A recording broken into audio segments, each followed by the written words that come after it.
بسم اللہ الرحمن الرحیم، السلام علیکم ورحمۃ اللہ۔ جی ایچ کیو کے اندر فارمیشن کمانڈرز کی بہت بڑی کانفرنس غیر معمولی حالات کی مناسبت سے پاکستان کے اندر جو غیر معمولی حالات بن چکے ہیں اس کی مناسبت سے آرمی ہاؤس کے اندر جی ایچ کیو کے اندر غیر معمولی اجلاس بلایا گیا۔ نارملی یہ ہوتا ہے کہ پاکستان کے اندر جو اس طرح کی میٹنگ اس طرح کے اجلاس ہوتے ہیں وہ نارملی ہوتے ہیں یا تو ایک دن کے یا تو 2 دن کے یا پھر 3 دن کے ہوتے ہیں، لیکن یہاں پر یہ جو اجلاس بلایا گیا اب یہ 4 دن کا بلایا گیا۔ 4 دن کا بلانے کا مقصد یہ ہے کہ پاکستان کے اندر بہت ہی غیر معمولی سچویشن پیدا ہو چکی ہے، غیر معمولی حالات بن چکے ہیں، غیر معمولی صورتحال بن چکی ہے۔ اس وجہ سے اس قسم کا غیر معمولی اجلاس بلایا گیا جس کی صدارت آخرکار پاکستان کے army chief general Asif Munir کر رہے ہیں، اور جنرل آصف منیر کو پتہ ہے کہ پاکستان کے اندر حالات کیا ہیں۔ اس وجہ سے انہوں نے جتنے کمانڈرز ہیں، دیکھیں اس کے اندر یہ جو فارمیشن کمانڈرز کانفرنس ہوتی ہے اس کے اندر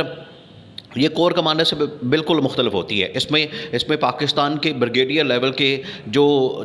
آفیسر ہیں وہاں سے لے کے جو ٹاپ کے آفیسر ہوتے ہیں 4 سٹار جنرل، کیونکہ جو بریگیڈیئر ہے وہ 1 سٹار جنرل ہوتا ہے، اور اس کے بعد 2 سٹار، اس کے بعد 3 سٹار، اور پھر آخرکار 4 سٹار جنرل تک اس پوری کانفرنس کے اندر موجود ہے، اور انہوں نے آخرکار اپنا انپٹ دینا، اپنے اس بارے میں اوپینین دینا، رائے دینی ہے کہ پاکستان کو کس طریقے سے ہم نے ان مسائل سے نکالنا ہے اور ان مسائل کو حل کرنا ہے۔ اب اس کے لیے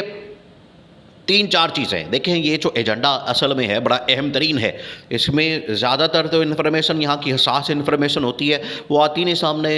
ایک پریس ریلیز آ جاتی ہے، وہ جب ختم ہوگی اس کے بارے میں پریس ریلیز ایک نکل آئے گی کہ یہ ہم نے چیزیں ڈسکس کی ہیں، وہ ایک پروفیشنل سی ہوتی ہے، وہ ایک نارمل سی روٹین سی ہوتی ہے۔ وہ ہر دفعہ آپ کو ایک ہی طرح کے الفاظ آپ کو ملتے ہیں کہ اندرونی اور بیرونی چیلنجز بہت زیادہ ہیں، ہم نے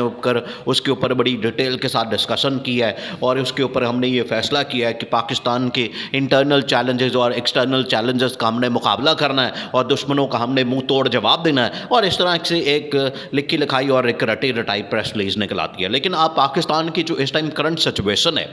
پاکستان کی جو کرنٹ سچویشن، جو آج کی حالت ہے، آج کے جو پاکستان کے حالات ہیں، اس کانٹیکسٹ میں دیکھیں تو اس کی بڑی اہمیت تو بن جاتی ہے، اس کی تو بڑی اہمیت ہے۔ اس کی وجہ یہ ہے کہ پاکستان کے اندر دن بدن بگڑتی ہوئی صورتحال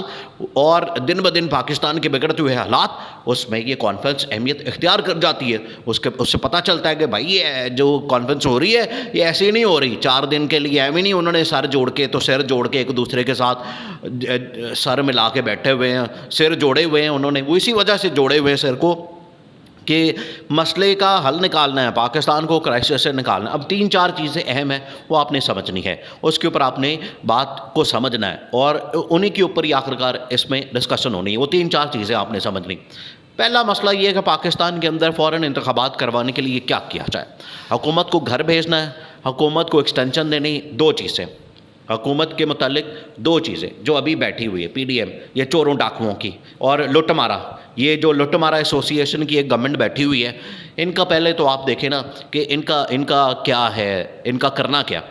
2 چیزیں کہ ان کو یا تو ایکسٹینشن دینی یا پھر ان کو گھر بھیجنا۔ ایکسٹینشن کا چکر تو بالکل ہی ختم، کیونکہ ایکسٹینشن دے کے تو آپ نے اس کا مطلب ہے تباہی، ملک کی تباہی اور بربادی کو ایکسٹینشن دے دی۔ تباہ و برباد کرنا ہے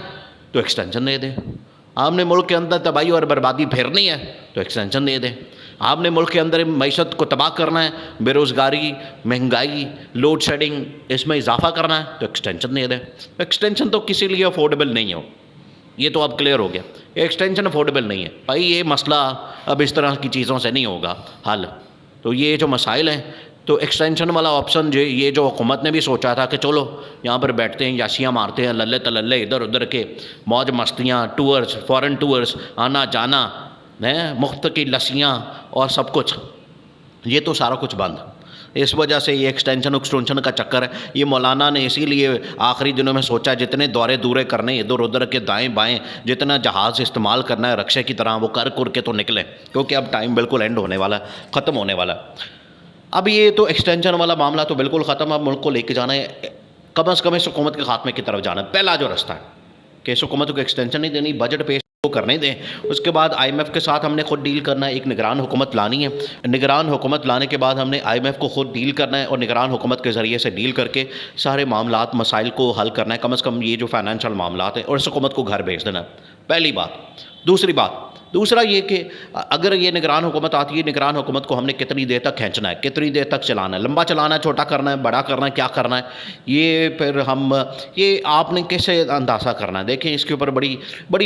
ڈیٹیل لمبی چوڑی ڈسکشن ہوئی. آپ نے اس کا اندازہ کس بات سے لگانا ہے کہ جس وقت یہ نگران چیٹ اپ اناؤنس ہوگا تو اس سے آپ اندازہ کر سکیں گے کہ وہ کتنا بڑا ہے. اس کے اندر 4-5 لوگ ہیں بڑے کام کے، بس جو کام ہے، جو اہم ترین وزارتیں، ڈیفنس کی، فائنانس کی، انٹیریئر کی،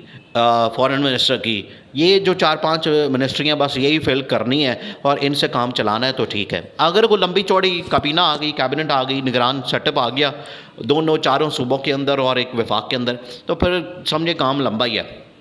کام انہوں نے لمبا ہی ڈالنا ہے. تو اس وجہ سے اس سے یہ ثابت ہو جائے گا. اور تیسرا آپشن یہ ہے کہ کال کروانے فورن الیکشن کہ یا اس کو ڈیلے کرنا ہے اور نگران سیٹ اپ کو آگے لے کے جانا ہے. اگر تو فورن الیکشن کال کروا دینے ہیں تو پھر اس میں 2 صورتیں ہیں، کون سی تاریخ کو کروانے، پہلی بات. دوسری بات یہ کہ الیکشن کے بعد کس پارٹی کو کتنا شیئر، پاور شیئرنگ فارمولا، اس کے اندر کتنا شیئر کس کو ملنا ہے، کس کو کون سا صوبہ ملنا ہے، کس کو وفاق کے اندر، اور کون سا منسٹر، کون سی پارٹی، اور یہ تمام چیزیں.